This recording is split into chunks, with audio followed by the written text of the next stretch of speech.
I want to tell you about a place I found once, a long time ago. A place I still return to, whenever the world feels too loud. Close your eyes if they aren't already. Let your shoulders drop. Let your hands rest. There is nowhere you need to be tonight. Nothing you need to remember. Just this. Just the sound of my voice and the place I'm going to take you. It was late in the afternoon when I first found the path. I had been walking for hours through the old forest, the kind of forest that feels older than the kingdom around it.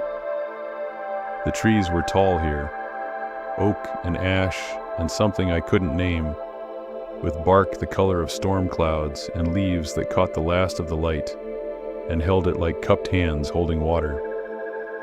The floor of the forest was soft beneath my feet. Moss, thick and yielding, the color of the deepest green you have ever seen.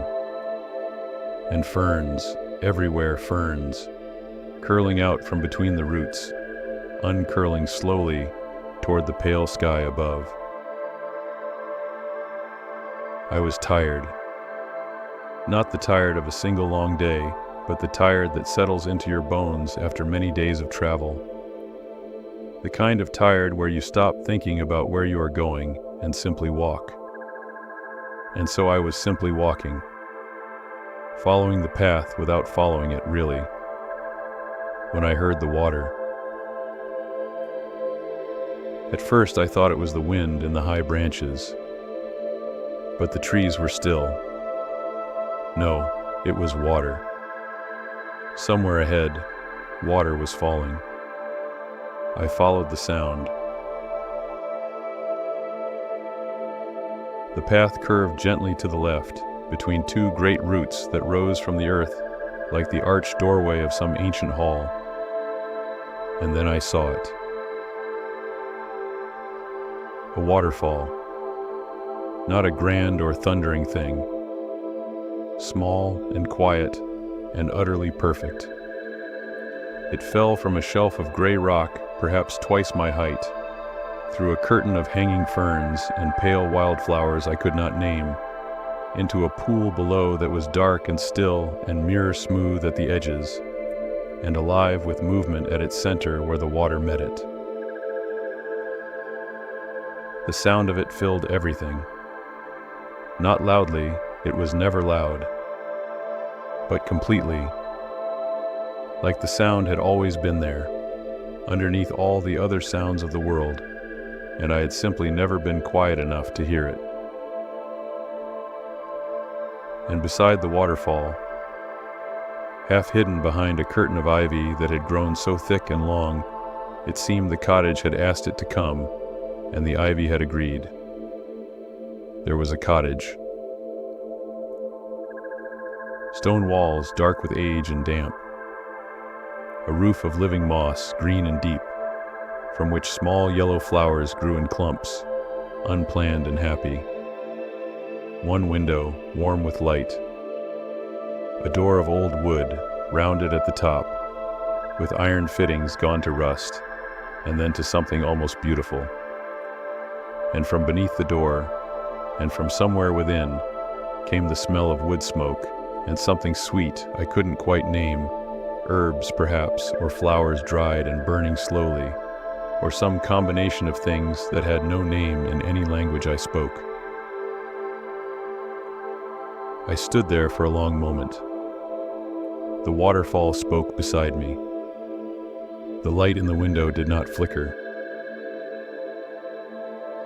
And then the door opened. The person who stood there was old, or seemed old, though their eyes were young in a way that had nothing to do with age. They wore robes the color of the forest, gray-green and brown and the faded blue of sky between branches. Their hair was long and loose, and the color of the ash from a fire that has burned all night and gone to silver by morning. They looked at me the way someone looks at a guest they have been expecting, though I had expected nothing and had no reason to be expected by anyone. "Come in," they said. Just that. Come in. And I did. The inside of the cottage was small and warm and full of things. Books, shelves of them from floor to ceiling on every wall that wasn't a window or a door, and even in the spaces beside those, crammed in sideways, stacked in piles on the floor in front, balanced on the windowsill beside small pots of growing herbs whose names I did not know. Candles, dozens of them, on the shelves between the books, on a long wooden table that ran the length of one wall, in tall iron holders on the floor, all of them lit, though I could not imagine how. There were no drafts here, no movement of air at all, and yet each flame stood perfectly still, perfectly upright, as though they had agreed among themselves to be calm. A fireplace, deep and low and wide, with a fire that had been burning for a long time, and was comfortable in the knowledge of it. Above the fire, a kettle hung from a hook. Steaming. Already steaming. "Sit," the mage said, gesturing to a chair beside the fire. It was the kind of chair that remembers every person who has sat in it. Deep and worn and shaped to welcome. I sat. The fire spoke quietly to itself. The waterfall spoke outside.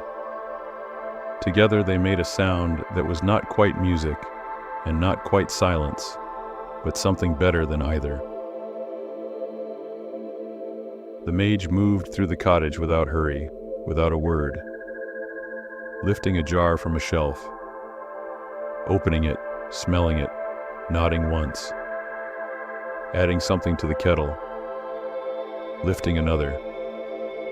I watched without watching. My eyes grew heavy. The fire was very warm. After a while, I could not have said how long, the mage set a cup on the arm of my chair. The cup was plain, ceramic, the color of unglazed earth. The tea inside it was the color of autumn.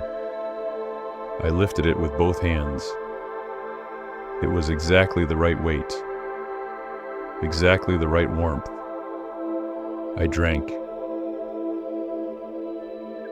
It tasted of something I could not name. Not sweet, not bitter. Like the last hour of afternoon. Like the sound of rain on a roof you are safe beneath. Like the feeling of arriving somewhere, after a long journey, and knowing you do not have to leave again tonight. I don't remember setting the cup down. I don't remember the mage speaking, though I have a feeling they did. Something quiet. Something that had no words in it, really, only the intention of words. A kindness. I remember the fire. The way it shifted and settled. The way the shadows moved on the ceiling, slowly, like clouds, and the candlelight held still. I remember the sound of the waterfall. Always the waterfall. Steady and soft and constant. The way it had always been there, I thought. The way it would always be there. There is a place, I want to tell you, where the moss is thick and the water falls without stopping. And the fire is warm and the chair remembers you. And the tea tastes of arriving. You are there now. You have always been going there. Rest. Rest. Rest.